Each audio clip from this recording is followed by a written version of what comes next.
Assalamualaikum warahmatullahi wabarakatuh. Innal hamdalillah nahmaduhu wa nasta'inuhu wa nastahdihi wa nastaghfiruh wa na'udzu billahi min shururi anfusina wa sayyiati a'malina. May yahdihillahu fala mudilla lahu wa man yudlil fala hadiya lahu. أشهد أن لا إله إلا الله وحده لا شريك له وأشهد أن محمدا عبده ورسوله يا أيها الذين آمنوا اتقوا الله وقولوا قولا سديدا يصلح لكم أعمالكم ويغفر لكم ذنوبكم ومن يطع الله ورسوله فقد فاز فوزا عظيما. الحمد لله الذي بنعمته تتم الصالحات. ربنا آتنا من لدنك رحمة وهيئ لنا من أمرنا رشدا. اللهم آت نفسي تقواها وزكيها وأنت خير من زكاها أنت وليها ومولاها.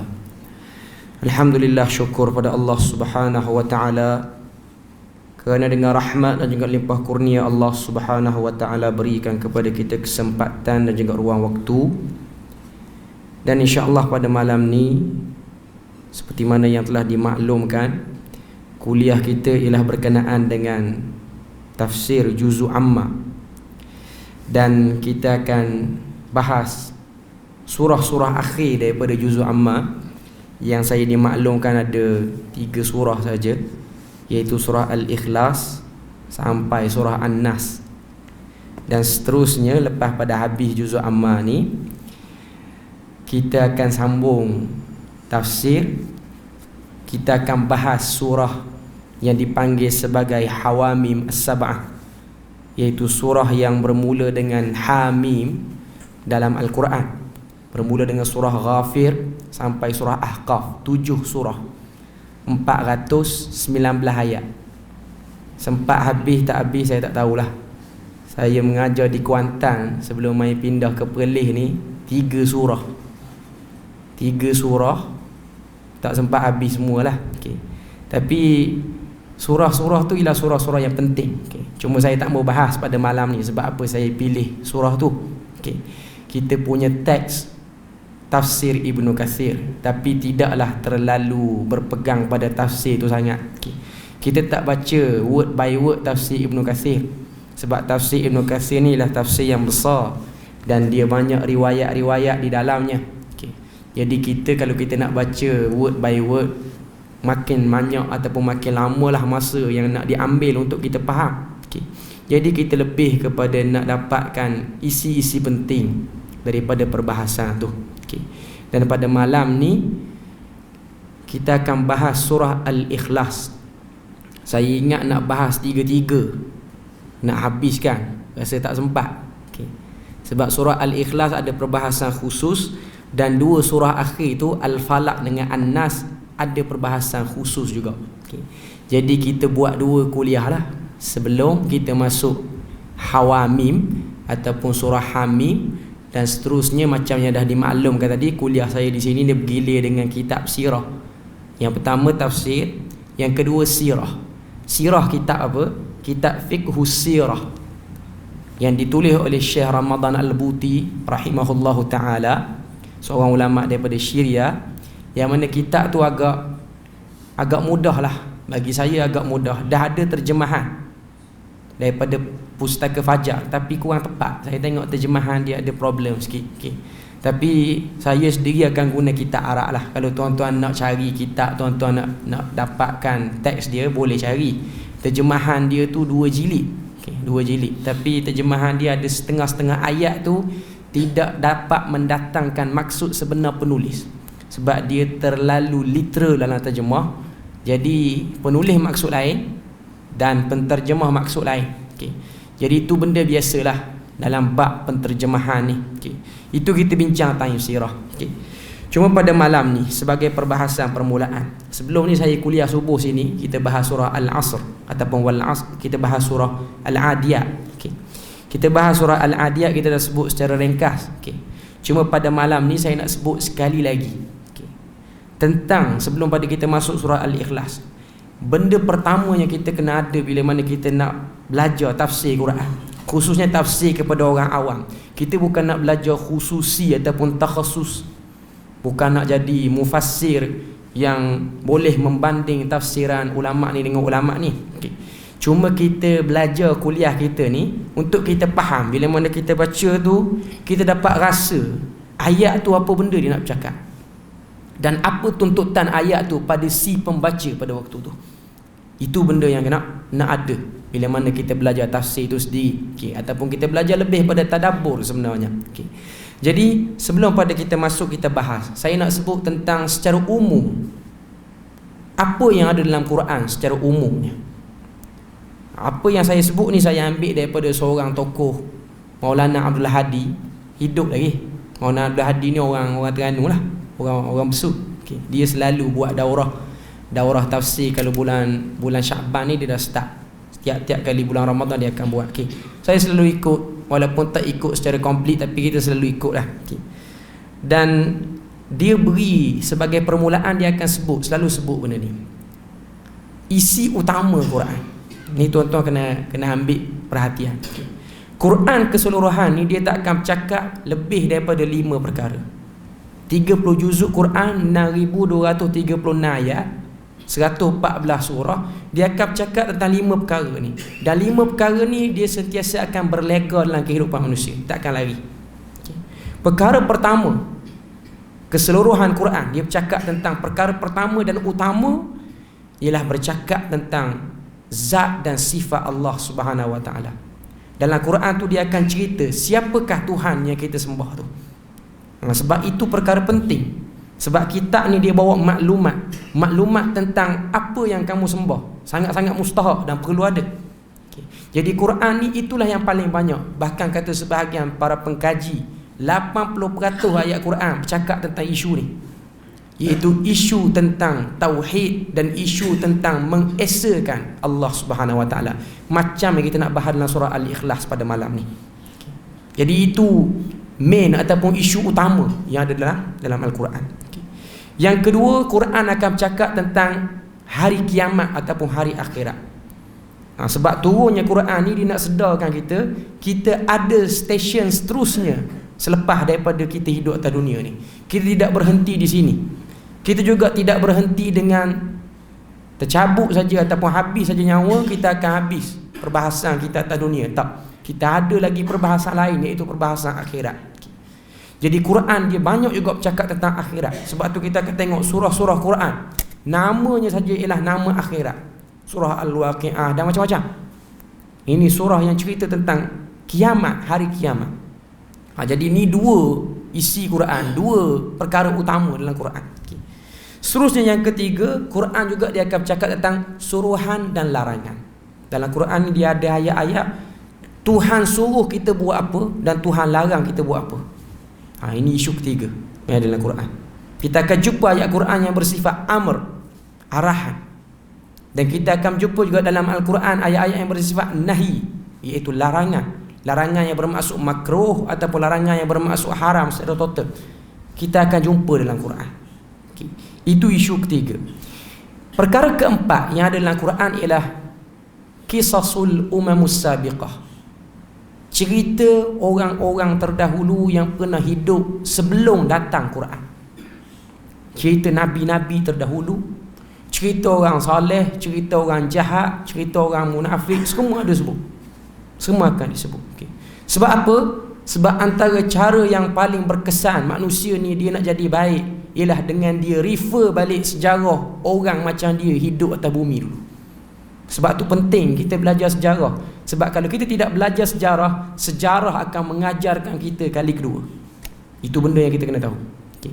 Kalau kita tidak belajar sejarah, maka akan berulang balik sejarah yang sama. Kalau kita tak belajar dalam Quran ada sejarah orang kafir, maka kekafiran akan berulang balik dan akan berulang balik. Sebab tu Quran dia ada cerita tentang sejarah. Okay. Seterusnya yang kelima. Yang kelima, Quran dia bercakap tentang golongan sesat. Beberapa golongan sesat. Jadi ni 5 benda yang ada dalam Quran. Pertama dia akan bercakap tentang diri Tuhan. Yang kedua dia bercakap tentang kiamat. Yang ketiga, dia bercakap tentang suruhan dan larangan. Yang keempat, dia bercakap tentang kisah orang yang terdahulu. Dan yang kelima, dia bercakap tentang golongan sesat. Orang sesat, golongan sesat. Dan golongan sesat ni pula dalam Quran, yang kelima, dia tak akan lari daripada empat golongan. Siapa golongan sesat? Quran kalau bercakap golongan sesat siapa? Quran kalau bercakap golongan sesat, yang pertama Yahudi, yang kedua Nasrani, Kristian, yang ketiga munafik, yang keempat musyrik, penyembah berhala. 4 golongan. Hak dalam Quran 4 golongan ni lah. Hak luar pada Quran lebih pada tu. Cuma kalau tengok hak yang sesat lebih lagi daripada 4 ni, biasanya asas ada pada 4 ni. Golongan sesat mana pun kalau kita nampak dia bukan Yahudi, dia bukan Kristian, dia bukan munafik, dia bukan musyrik, tapi last kali kita cek intipati dia, mesti mari pada 4 kumpulan ni juga. Macam sejak akhir-akhir ni orang duk sibuk tentang ilmu syariat, makrifat, tarikat apa semua tu. Cek punya cek, intipati ni tak akan lari juga daripada intipati Kristian sikit, Yahudi sikit. Semua ada. Kalau dalam Quran sebut sejarah orang sesat, cara orang sesat. Sebab tu kita akan tengok bila mana kita baca Quran, kita akan tengok Allah Ta'ala dicerita detail 8 golongan Yahudi, detail, daripada golongan Yahudi yang berpendidikan sampai golongan Yahudi yang ummi, tak pandai menulis, tak pandai baca, disebut dalam Quran. Sebab nak beritahu intipati kesesatan dia orang di mana, supaya tidak berulang lagi pada orang yang baca Quran, orang yang nak faham Quran. Jadi tuan-tuan tengok 5 benda ni, tuan-tuan akan rasalah, kita akan rasa Quran ni sangat berharga dan sangat bernilai. Dan sangat rugi orang yang tidak ambil kesempatan nak faham Quran dengan umur yang Tuhan beri atas dunia. Sangat rugi. Jadi bila mana kita faham isu tu, kita baca Quran, kita bahas Quran, kita tak akan lari pada 5 perkara ni. Dan ini juga boleh jadi panduan pada tuan-tuan. Kalau orang main mengajar Quran, dia bercakap lain sikit daripada 5 ni, kita tahu lah, dia bukan baca tafsir Quran, dia sembang. Dia sembang dah lain. Okay. Dia mesti tak lari pada 5 benda ni. Quran kalau sebut kuliah tafsir Quran, tak lari pada 5 benda. Kalau kuliah tafsir Quran nak relate dengan isu semasa tu biasa. Okay. Cuma nak beritahu kalau dia bercakap tentang benda lain, cakap tentang perkara-perkara yang tidak mendatangkan tujuan sebenar ayat tu, maka kita tahu itu tafsiran yang bukan tafsiran yang betul ataupun petunjuk yang betul daripada Quran. Okay. Jadi tu secara umum mukaddimah untuk tuan-tuan ambil. Bila mana kita bahas tafsir lebih jauh lagi, habis saja juzul amma nak masuk hawamim, kita akan nampak kita punya perbahasan tu. Jadi supaya kita nampak Quran tu seperti itu. Dan Quran ni dia ada surah-surah yang Quran ni penting dah ke? Okay. Cuma kunci yang paling besar sekali kita nak faham Quran ni, ataupun kita nak faham setiap surah dalam Quran ni, kita kena kenal isu utama setiap surah. Sebab tu saya ingat Maulana Abdul Hadi dia sebut 114 surah dalam Al-Quran, dia ada 114 wajah yang kita kena kenal. Sebelum kita baca Quran ni, kita kena kenal. Macam orang, kita nak tahu orang tu, kita kena kenal muka dia dulu. Jadi Quran ni kena kenal main isu utama dia apa benda, supaya kita baca surah tu kita tak akan lari ke isu lain, mesti isu tu relate, mesti relate isu tu, sebab isu tu dia jadi pusat utama perbahasan surah tu. Okay. Jadi itu mukaddimah. Okay. Perbahasan kita pada malam ni surah Al-Ikhlas. Surah Al-Ikhlas, surah yang masyhur, kita ingat, surah yang selalu jadi amalan. Orang sebut setengah-setengah orang kapur panggil Qul Huwallah. Qul Huwallah tu bukan nama surah, panggil saja. Macam surah Fatihah panggil surah Alham. Sebut Al-Fatihah tak tahu surah apa, sebut Alham takak selalu. Orang Terengganu kata nampak selalu. Okay, itu surah Fatihah. Sebab biasa panggil cara tu.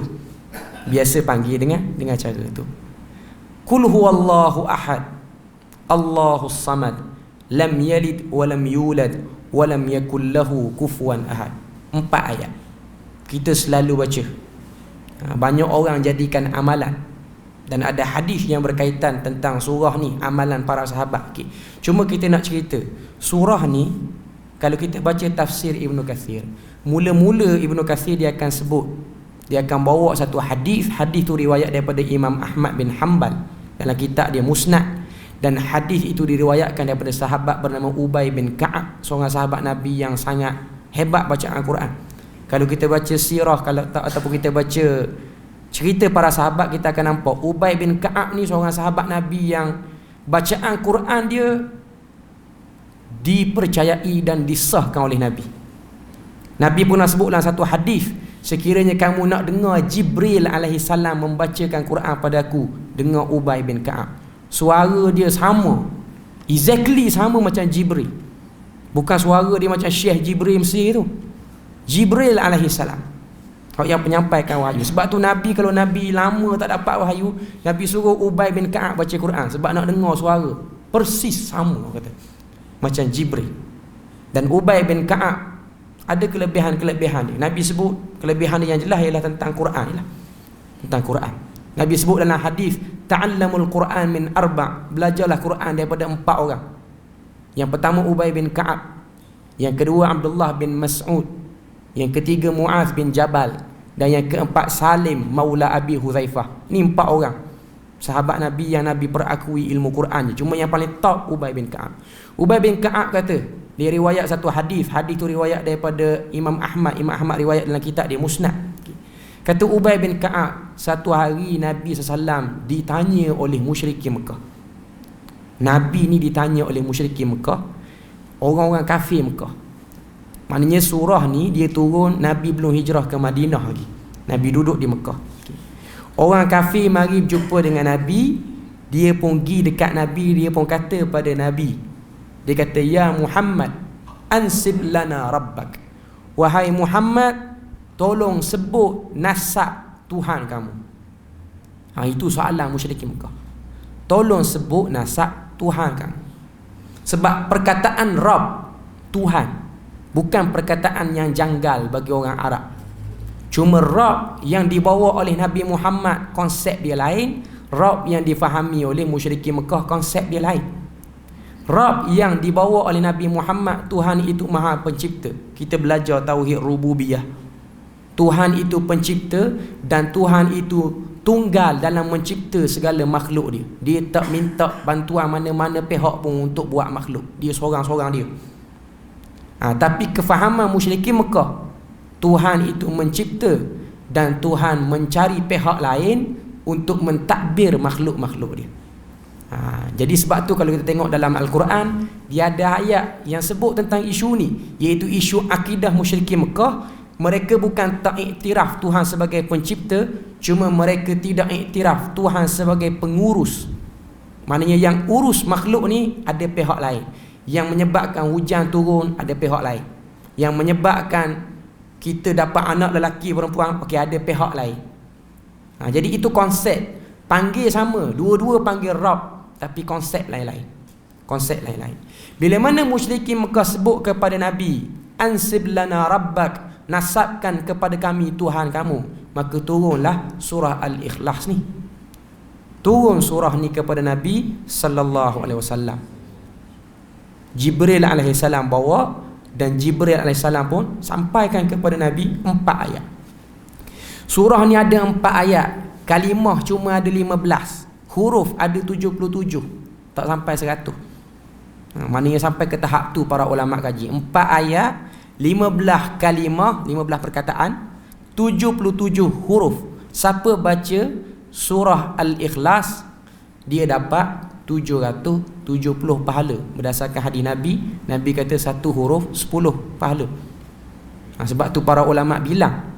Para ulama ni dia bilang sebab nak beri semangat buat kebaikan. Macam mana kita bilang duit gaji kita? Semangat nak pergi kerja sebab nampak duit gaji hujung bulan. Semangat baca Quran sebab nampak bilangan pahala tu banyak.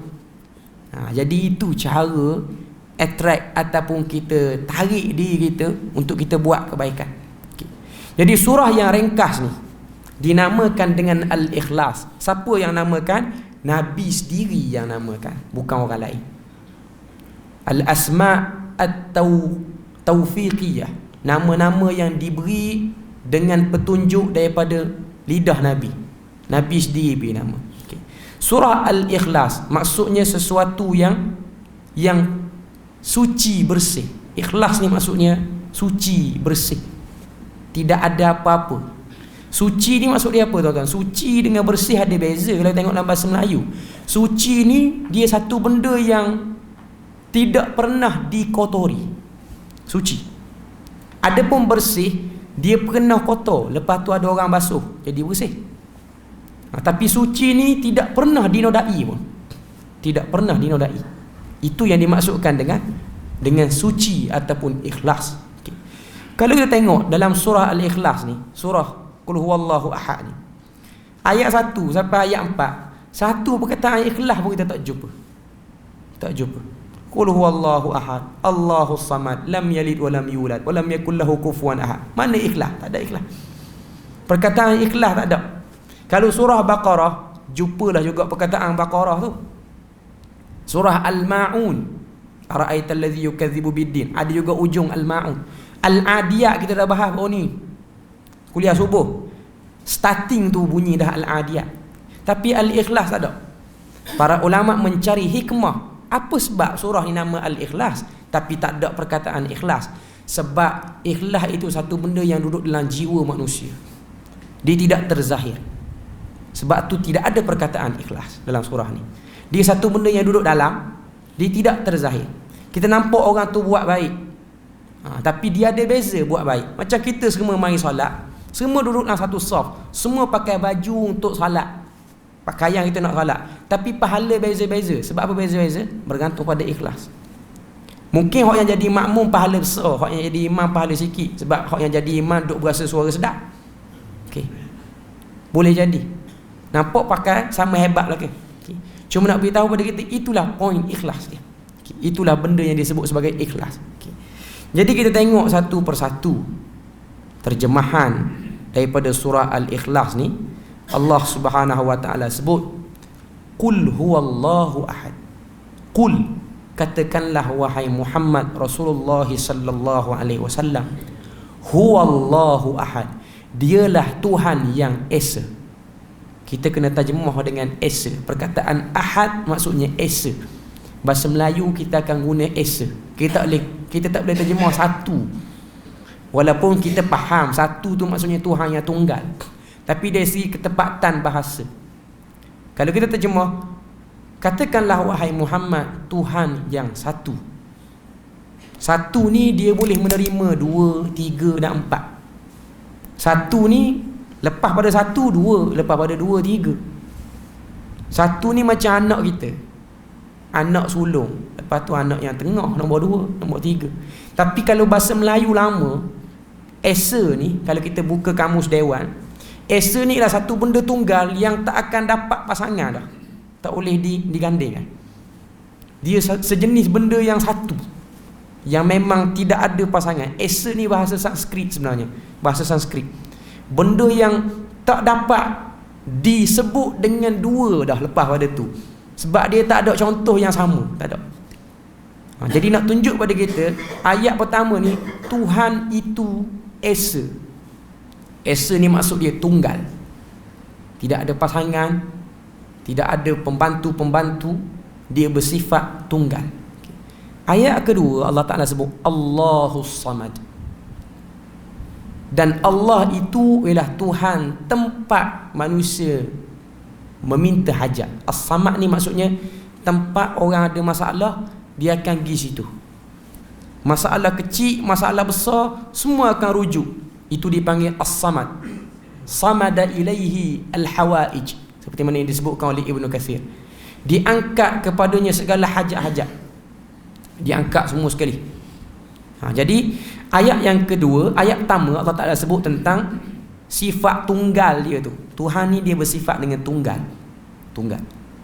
Yang ayat kedua Allah Ta'ala sebut Allahus samad, Tuhan ni pula tempat kamu semua minta hajat.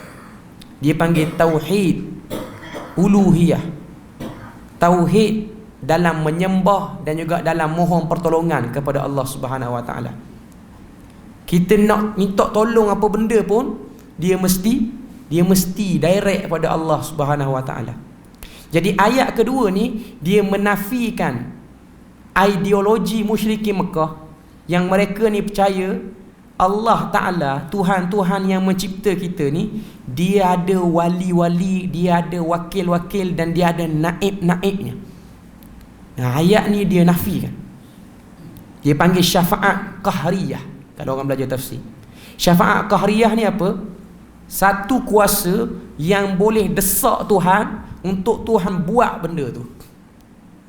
Contoh musyrikin Mekah, hujan lama tak turun, mereka akan pergi dekat Hubal, mereka akan sembah ataupun mereka akan bacalah apa-apa mantra depan Hubal dengan harapan Hubal tu nama berhala, nama berhala. Berhala tu dia akan desak Tuhan suruh turunkan hujan. Dia panggil syafaat qahriyah. Maknanya benda ni ataupun ayat ni dia nafikan benda tu. Allah Ta'ala dia tidak ada syafaat qahriyah. Keputusan yang Allah Ta'ala buat, nak hujan, nak mati, nak hidup, nak kena bencana, tidak ada desakan daripada mana-mana pihak. Kalau dia nak buat, dia nak buat, dia buat. Sebab tu mana-mana orang yang ada hajat, dia kena direct pada Allah Subhanahu Wa Ta'ala. Okay. Inilah yang disebut sebagai tawassul yang tidak disyariatkan. Tawassul ni ada yang disyariatkan dan ada yang tak disyariatkan. Tawassul ni bukan kita tolak semua, tak. Tawassul ni ada keadaan boleh, cuma ada keadaan-keadaan yang tak boleh. Yang tak boleh macam musyrikin Mekah dak buat.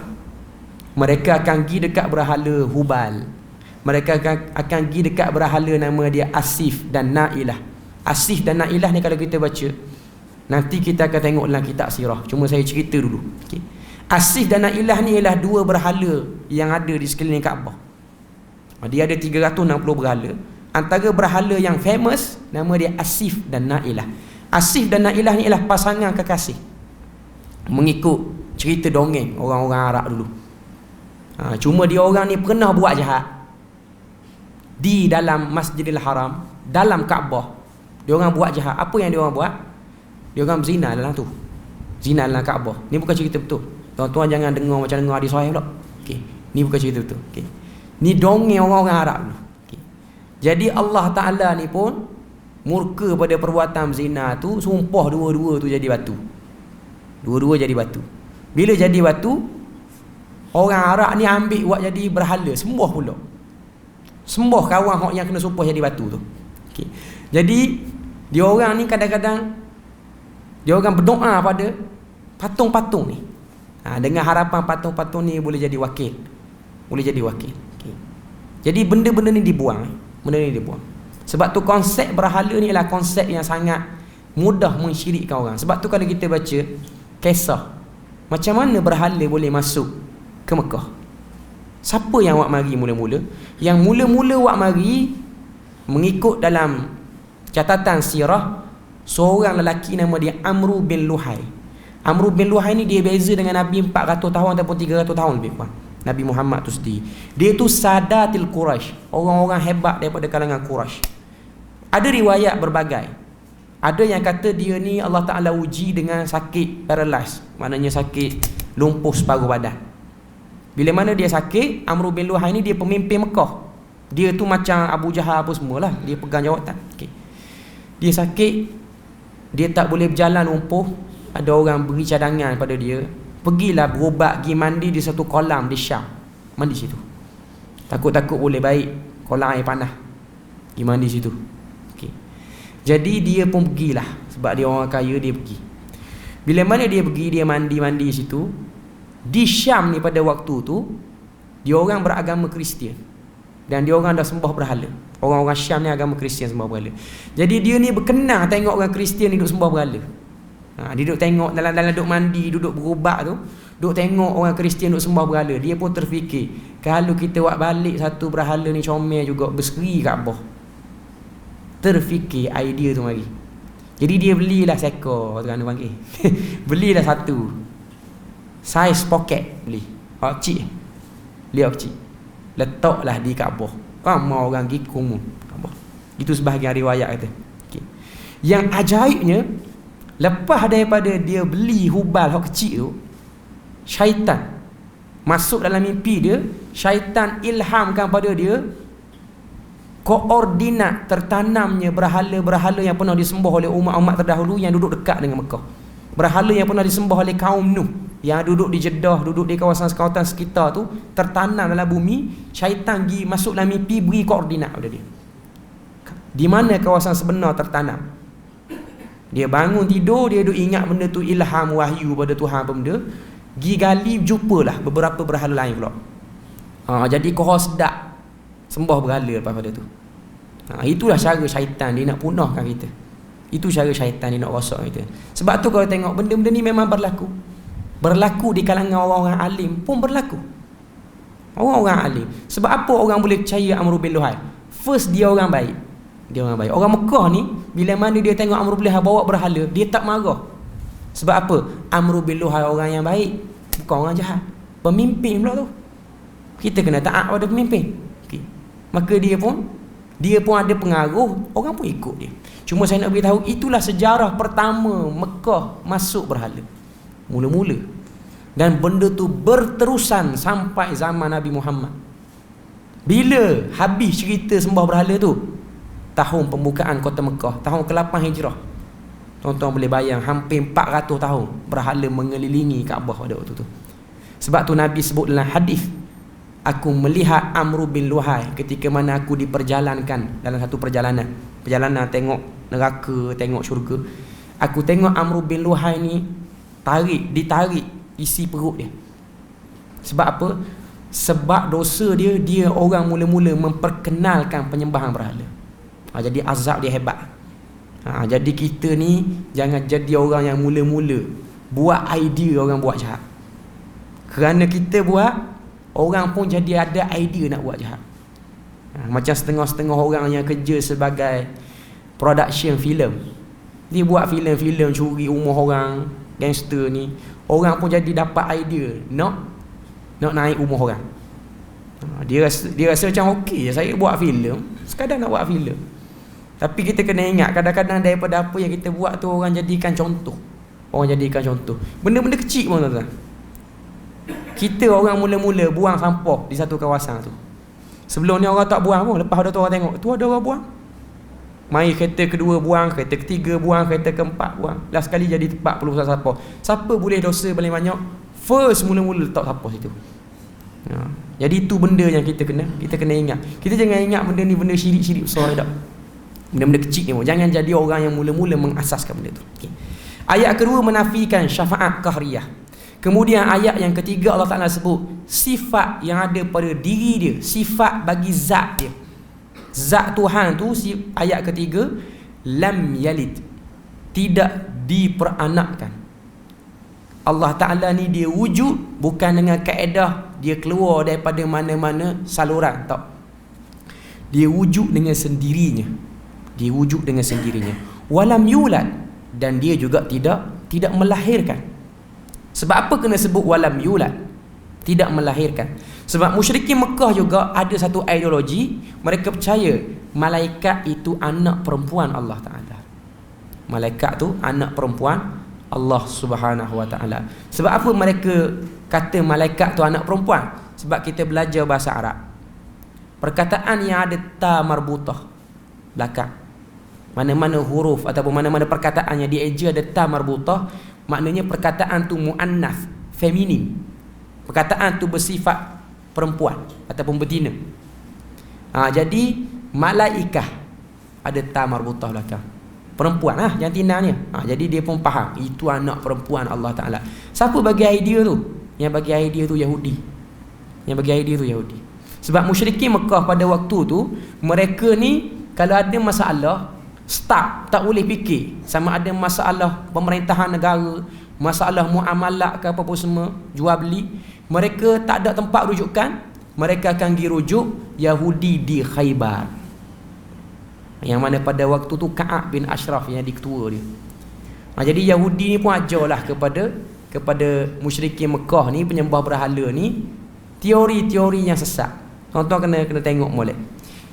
Sepanjang-panjang musyrikin Mekah ni dia berkawan dengan Yahudi. Orang Yahudi dia tak ada pun misi nak meyahudikan orang musyrikin Mekah, orang Arab. Sebab orang Yahudi ni dia ada satu konsep, dia tak suka orang masuk agama dia. Dia beza dengan Kristian. Kristian tuan-tuan tengok, pendakwah Kristian banyak. Sejak akhir-akhir ni ada orang kata apa, mubarazah, jelas berdakwah Kristian tu. Tapi di Malaysia kita ni jarang lah kita dengar pendakwah Yahudi, jarang dengar. Pendakwah ni Islam, Kristian, Buddha, Hindu ada. Tapi kalau pendakwah Yahudi jarang. Sebab orang Yahudi dia tak suka orang masuk ramai-ramai agama dia. Dia tak suka. Dia nak geng-geng dia je. Sebab tu orang-orang yang rapat dengan dia tipu. Dia kekalkan orang tu dengan agama tu. Kalau kita baca surah Baqarah, kita akan jumpa dengan satu ayat Allah Ta'ala sebut dalam surah Baqarah tu, orang Yahudi ni dia ada satu kefahaman, kalau masuk neraka tidak akan lama, paling maksimal 40 hari masuk neraka. Sebab apa? Kita pernah engkar pada Nabi Musa 40 hari masa dia terima Taurat dulu. Jadi jahat mana pun Yahudi ni maksimal 40 hari. Jangan bimbang, syurga hak kita dah. Jadi jangan duk berilah orang-orang ramai-ramai duk nak syurga ni, sesak syurga. Biar hak yang kafir ni biar dia kafir situ. Hak musyrikin Mekah ni biar duk situlah. Okay. Kita jangan beritahu, kita jangan beri dia ikut Muhammad je. Kita pun tak boleh dia masuk Yahudi. Jahat. Pemikiran yang jahat. Sebab tu dia orang tidak akan ada usaha nak Yahudi kau orang, tak ada. Dia orang cuma usaha dia orang, kalau orang tu agama tauhid, dia orang akan syirikkan orang tu. Sebab tu bila mana dia masuk dalam mana-mana agama, Yahudi masuk dalam Islam, apa jadi? Keluarnya kelompok Syiah. Kalau kita tengok, Syiah ni asal pada Abdullah bin Sabah. Yahudi bila mana dia masuk dalam Kristian, keluarnya fahaman Kristian yang sembah berhala tu. Jadi itu kita boleh tengok, dia memang kumpulan sesat yang kufaran hasada. Mereka kafir dan mereka juga ada hasad dengki pada orang yang beragama. Itu perangai Yahudi. Jadi dia orang lah yang ajar pada musyrikin Mekah ni, Tuhan ni ada anak perempuan. Okay. Ayat yang keempat, Allah Ta'ala sebut satu konsep mudah. Walam yakul lahu kufuwan ahad. Ayat keempat. Dan Tuhan itu ataupun Allah Ta'ala itu tidak ada sesuatu pun yang sekufu dengannya. Tak ada. Kufuan, sebahagian riwayat baca dengan kufuan, sebahagian riwayat lagi baca dengan kufuan. Kita baca kufuan ahad lah. Sebahagian riwayat qiraat Quran dia akan baca ku, tapi poin dia ialah sekufu. Kita biasa dengar perkataan sekufu ni nak kahwin. Nikah ni sekufu tak sekufu. Okay. Sekufu tu maksud dia apa? Setaraf. Tidak ada apa benda yang setaraf dengan Tuhan, tak ada. Ini satu konsep ataupun satu kaedah. Tuan-tuan kalau berakidah dengan akidah surah Al-Ikhlas, dah dikira sebagai orang Islam. Akidah kita sejahtera dah. Tak kena kita akidah lain pun tak apa. Ambil akidah exactly macam surah Al-Ikhlas. Tuan-tuan sudah dikira sebagai orang yang ada akidah. Orang tanya pada kita, Tuhan ni berapa? Tuhan ni esa. Tuhan ni apa Tuhan tu? Tuhan ni tempat kita minta tolong. Susah kecil pun minta tolong dengan dia, susah banyak pun minta tolong dengan dia. Tidak minta tolong dah pada orang lain. Apa jadi pun tak akan minta tolong. Hak ni kita kena faham jelas. Surah ni dia beritahu pada kita tidak ada syafaat qahariyah.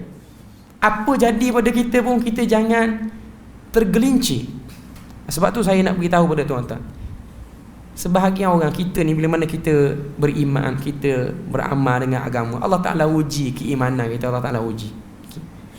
Kita duk belajar tauhid, kita duk tahu Allah Ta'ala ni lah tempat kita minta baik ke buruk ke, semua kita mengadu. Allah Ta'ala uji kita kadang-kadang dengan ujian. Dia beri kita sakit mungkin, dia beri kita ujian mungkin. Pada waktu itulah kita nak tengok, Allah Ta'ala nak tengok sejauh mana kita beriman dengan sifat dia As-Samad tu. Contoh tuan-tuan, kita sakit, berubat banyak tempat, tak baik. Berubat banyak tempat tak baik. Cuma kita ada harapan, kita berdoa pada Allah Subhanahu Wa Taala. Ada kawan kita ni yang jenis jahat sikit, dia pun beritahu, gilah terah berubat belah-belah halik Thailand, belah halik Siam sikit. Pergi ketik, orang Terengganu panggil ketik. Ketik ni kuil. Pergi cari tok-tok Sami dalam tu. Gigi tu sama sedah je kata. Sekali gi baik hello sakit. Itu ujian. Sekali kita pergi berubat tu terus baik sakit. Sebelum ni pergi macam-macam perubatan Islam, ruqyah, tak ruqyah, 30 juzuk dah duk baca, tak baik-baik. Kena ayat siang 2 kali baik. Azan dulu Azan dulu kan. Berilah luar pada azan.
Okey, sambung balik perbahasan kita tadi. Bila mana kita menetapkan dalam diri kita ni Allah Ta'ala itu As-Samad, tempat minta segala hajat, Allah Ta'ala akan uji. Ini benda yang kita kena tahu. Sebab untuk dapat pahala di atas setiap ilmu yang kita dapat tu, kita kena beramal. Dan bila mana kita beramal, kita akan diuji dalam amalan tu. Quran sebut am hasibtum an tadkhulul jannah walamma ya'tikum mathalul ladzina khalau min qablikum massathumul ba'sa'u wad-dharra wa zulzilu hatta yaqula ar-rasul wal ladzina amanu ma'ahu mata nasrullah. Adakah kamu kira kamu akan dapat masuk syurga sebelum kamu kena macam orang yang terdahulu? Mereka kena susah, mereka kena kebimbangan, mereka diuji, wazulzilu, sehingga digoncang keimanan. Sahabat-sahabat Nabi tuan-tuan digoncang keimanan. Sebab tu kalau kita tengok dalam riwayat Miqdad bin Aswad, seorang tabi'in pernah puji Miqdad bin Aswad. Dia kata pada Miqdad, Miqdad ni antara ahli Badar, sahabat Nabi yang hebat. Dia kata tuba lihatainil ainain, bertuahlah dua mata ni yang pernah melihat Rasulullah. Dia puji. Kata Miqdad bin Aswad, la tatamannau, jangan kamu berharap pada benda yang kamu susah untuk kamu buat. Dia kata kami zaman duduk dengan Nabi dulu, kami berperang, nak percaya dengan Nabi ke nak percaya dengan Abu Jahal? Susah tuan-tuan. Sebab zaman Nabi dulu di Mekah, Nabi tak dapat janji menang bila tak dapat janji. Cuma Nabi janji orang yang ikut dia akan dapat, orang yang ikut dia akan dapat. Dan pada waktu tu yang ada pengaruh ialah Abu Jahal. Kita kata diri kita gini, diri kita gini, kalau kita hidup zaman Nabi, kita duduk di barisan mana? Kita duduk di barisan Nabi ke kita duduk di barisan Abu Jahal? Kalau tanya, confirm jawab duduk barisan Nabi, sebab beriman Melaka dah. Okay. Kalau duduk sungguh zaman tu, takut kita yang pegang spanduk atas sekali, atas pada Abu Jahal lagi kita pegang. Okay. Abu Jahal ni memang jahat, walaupun kata, ada orang kata tak jahat. Jahat tuan-tuan. Allah Ta'ala jadikan dia tu memang jahat pun. Cerita Abu Jahal ni cerita jahat, Allah Ta'ala jadikan jahat. Dia bukan satu benda. Allah Ta'ala kalau dia tak suka satu orang tu, dia tak buat tau. Ini satu konsep yang silap. Ada setengah orang dia kata Allah Ta'ala ni dia bukan benci Abu Jahal. Kalau dia benci dia tak akan buat Abu Jahal. Tak, bukan konsep tu. Itu bukan konsep seperti itu. Dia buat tu dia nak tunjuk senario kehidupan manusia itu sendiri. Okay. Jadi balik pada isu kita tadi, bila mana seseorang tu dia nak beramal, dia akan diuji. Macam kita sebut tadi lah. Sakit, berdoa tak jadi, pergi jumpa bomo siang, kena 2-3 kali ayat siang, baik. Makan cekok selalu orang kata. Sama-sama pergi tu baik selalu. Sebahagian orang akan diuji pada waktu tu. Saya ingat saya mengajar di Terengganu dulu, ramai orang kes macam ni. Ramai orang yang kes seperti ni. Kita duk ajar setengah-setengah. Ada satu orang budak muda, dia ikut kuliah saya lama, setahun dia ikut. Lah sekali dia cerita, saya tengok lama dia tak mari kuliah dia. Dia mari tu dalam keadaan tak berapa sihat. Saya tanya sebab apa, dia kata baru lepas accident muda-muda. Saya tanya sebab apa lama tak mari kuliah. Dia kata sebab accident. Sebab apa accident? Dia kata gini, dulu saya duk dengar kuliah ustaz ni, saka, jamu, keturunan ni semua syirik lah ke. Family saya ni antara pengamal benda tu. Family dia ni, dia ada satu rumah pusaka nenek dia.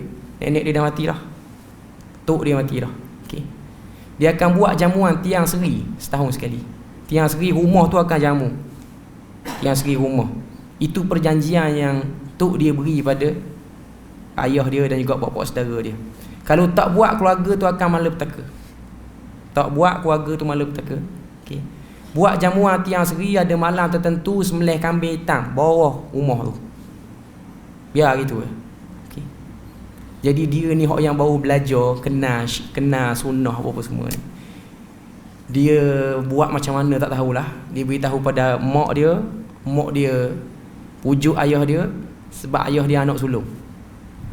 Jadi ayah dia pun kata pada family dia, tahun ni kita tak payah buat lah, benda ni tak betul, tak buat. Bila mana tak buat, hujung tahun pak saudara dia mati accident, dia sekali ada dalam accident tu dia cedera. Mak saudara dia kata, tu lah dengar sangat anak dia konon belajar agama, mati dah seorang. Kalau jamu confirm tak mati. Kalau jamu mesti tak mati. Dia jadi stuck tak boleh nak jawab apa. Dia mai tanya saya, macam mana jawab Ustaz? Saya pun tak ada jawab. Saya pun tak ada jawapan. Kita bukan wakil Tuhan juga nak tanya sebab apa dia boleh mati. Cuma kita kata itu ujian. Kita stuck nak beramal betul ni, terus diuji. Macam Bilal bin Rabah tuan-tuan, bila mana dia masuk Islam, terus kena 4 batu. Terus kena 4 batu. Dia bukan macam kita bukan macam setengah-setengah orang mudah. Memang gitu. Tuan-tuan tengoklah zaman mana pun, tuan-tuan tanya mana-mana mu'allah yang masuk Islam, walaupun kita nampak dia happy mari masjid, dia dengan keluarga kita tak tahu apa benda yang dia kena. Setiap orang yang nak beramal dia mesti kena. Tapi janganlah kita tertipu dengan sebab benda-benda seperti ini kita jadi tinggalkan. Setengah orang bila mana jumpa bomo siang, dia slow dah kuliah, semayang pun slow dah, sebab dia nampak benda tu menjadi.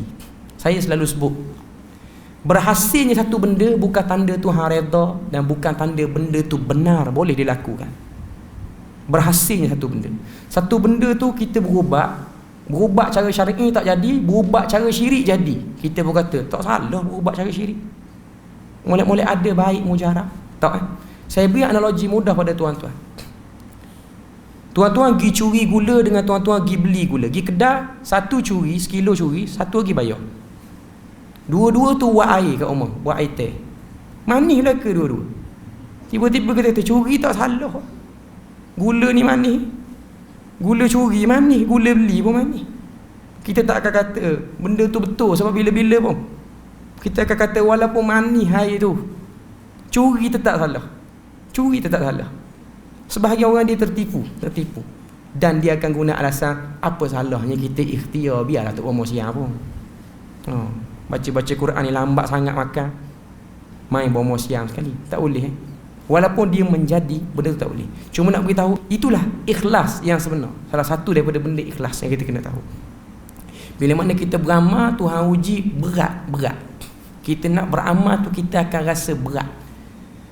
Jadi itulah yang dimaksudkan dengan ikhlas sini ialah ikhlas dalam tauhidkan Allah Subhanahu Wa Taala. Poin surah Al-Ikhlas ni lah tauhid, ikhlas dalam tauhid. Bila mana kita minta satu benda pada Allah Taala, lambat datang jawapan dia, kita tak akan jadi orang yang kurang sikit sembah dia, tak. Kita stay sembah dia juga. Sama macam kita dapat ataupun kita tak dapat, sama je. Jadi surah Al-Ikhlas ni lah surah nak beritahu pada kita, simpan, semat betul-betul dalam hati tauhid. Orang mai goncang macam mana pun kita tak akan ikut ataupun kita tak akan layan benda tu. Sebab kita tahu keikhlasan itu terpasak dalam hati. Keikhlasan itu terpasak dalam hati. Jadi itu berkenaan dengan surah Al-Ikhlas. Sebab tu kalau tengok sebahagian ulama dia kata ada lagi satu surah nama dia surah Al-Ikhlas Sughra. Surah Al-Ikhlas ni Qul Huwallahu Ahad ni dipanggil Al-Ikhlas Kubra. Surah Ikhlas yang besar. Satu lagi surah nama dia surah Al-Ikhlas Sughra, iaitu surah Al-Kafirun. Nama dia Al-Ikhlas juga. Cuma kita biasa sebut dengan Al-Kafirun lah. Cuma sebahagian ulama menamakan juga dengan surah Al-Kafirun ni dengan Al-Ikhlas. Sebab dia punya poin pun sama. Kalau kita buka Quran sebelah je dulu. Hak ni muka surat 603, hak ni muka surat 604. Hak ni 6 ayat, hak ni 4 ayat. Tapi poin dia, isu utama dia sama. Sebab dalam surah Al-Ikhlas Allah Taala sebut walam yakul lahu Allah surah Al-Ikhlas Allah Taala sebut, surah Qul Huwallahu ni Allah Taala sebut Allahus Samad. Dalam surah Al-Kafirun juga disebut la a'budu ma ta'budun. Poin dia sama. Aku tak akan sembah apa yang kamu sembah. Sama dengan Allahus Samad tu. Aku hanya akan berharap pada dia. Kamu nak sembah berhala hubal, kamu nak sembah apa, silakan. Tapi aku tak akan ikut apa yang kamu lakukan. Sebab tu hari ni kita kena ada ketegasan dalam akidah kita, ketegasan. Isu akidah ialah isu yang kita perlu tegas. Bila mana ada orang yang dia cuba nak nampakkan satu-satu benda tu macam tak ada apa-apa. Tak ada apa-apa, boleh. Jadi kita kena ukur timbang ikut akidah dulu. Contoh dalam bab berubat tadi lah yang saya selalu sebut. Sebab inilah antara tempat orang Melayu kita ni dia banyak tergelincir akidah dia situ. Dia sakit ke, dia ikhtiar dengan cara yang salah. Sebab masyarakat Melayu kita ni dekat dengan amalan-amalan seperti tu. Amalan bomo apa benda ni. Dia duk rasa benda tu ikhtiar dan benda tu tak salah. Gantung sesuatu benda di rumah apa semua itu ikhtiar. Itu orang tidak ikhlas dalam tauhid ni. Tidak ikhlas dalam tauhid ni. Sebab tu benda tu kita kena buang. Kita benteng diri kita dengan akidah dalam surah Al-Ikhlas. Okay.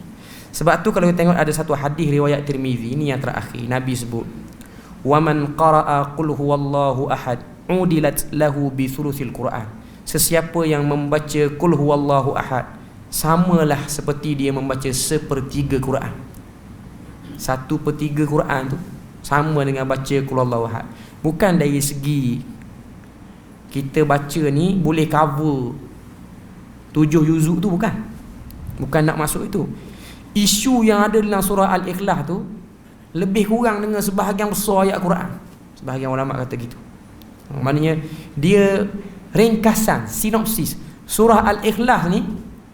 Isu yang ada dalam surah Ikhlas ni sama macam kita baca 1/3 Quran. 1/3 Quran ni ayat-ayat. Contoh kita baca surah Baqarah sampailah pada surah Maidah ataupun surah Al-An'am ni 7 juzuk. 1/3 Quran lah lebih kurang. Okey.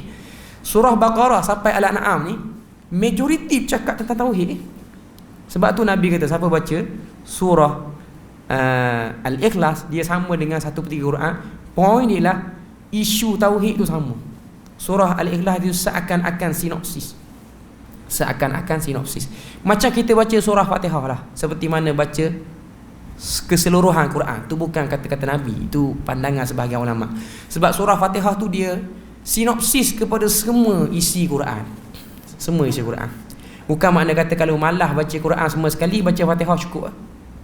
Ataupun malah baca 7 juzuk. Maknanya masuk bulan Ramadan lagi, mungkin ada halaqah tadarus Quran malam ni, saya tak ada masa, kita badi baca Qul Allah lah. Jadi esok tanda settle dah 7 juzuk. Tak boleh. Itu tak acil lagu tu.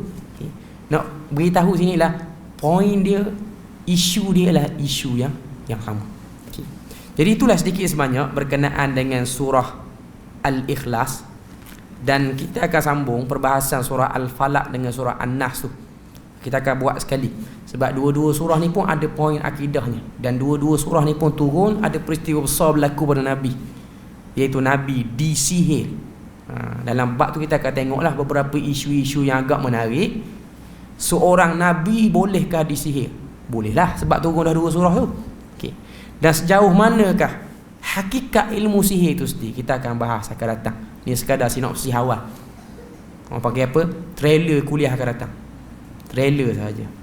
Trailer nak suruh marilah tu. Okay. Okay. Jadi kita tutup kuliah kita. Ada soalan ke sebelum kita tutup? Kalau ada soalan saya persilakan.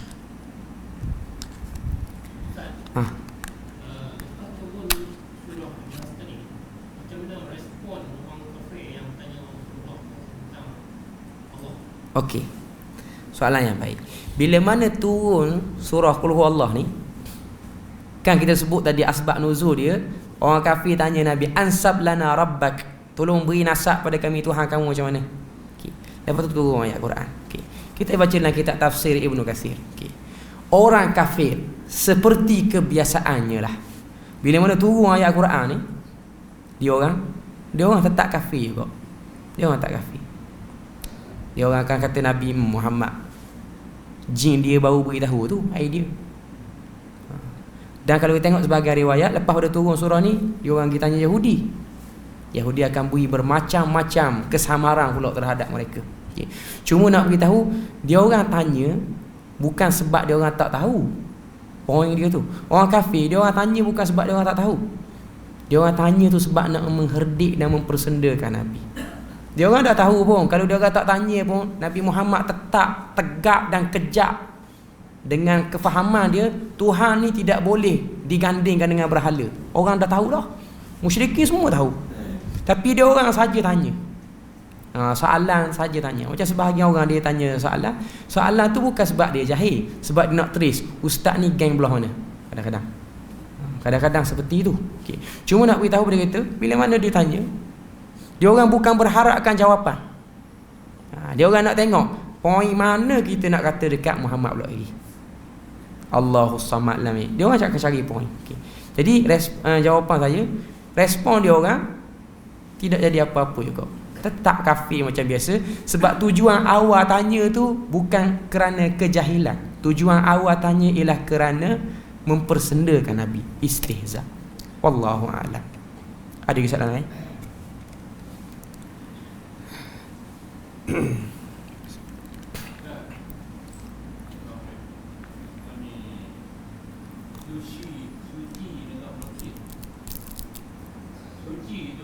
Ya.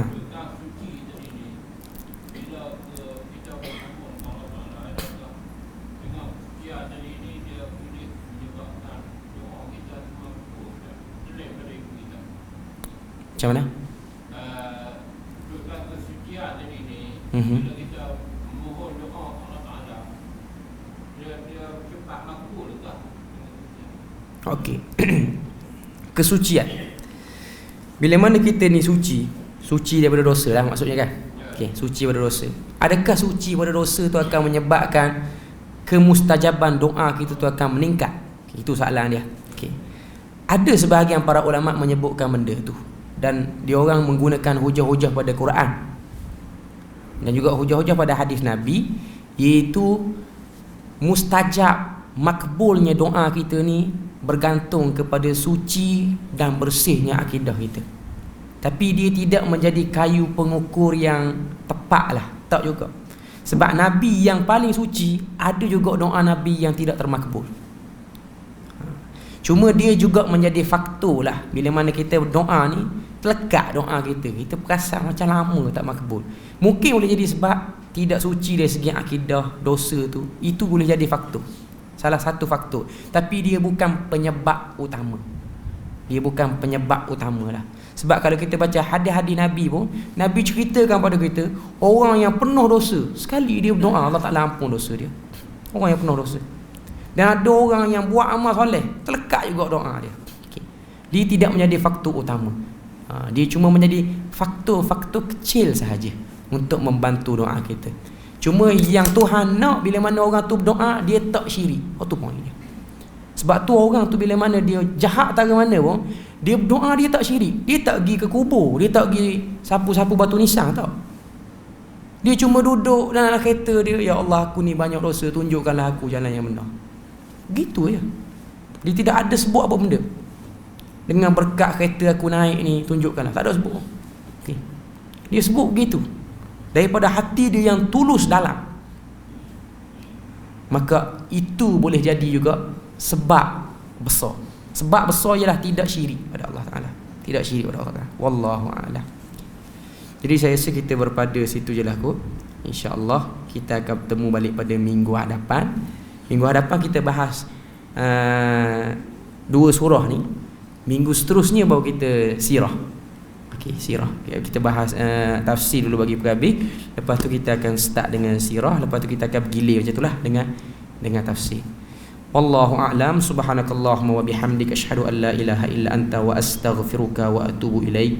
Wassalamualaikum warahmatullahi wabarakatuh.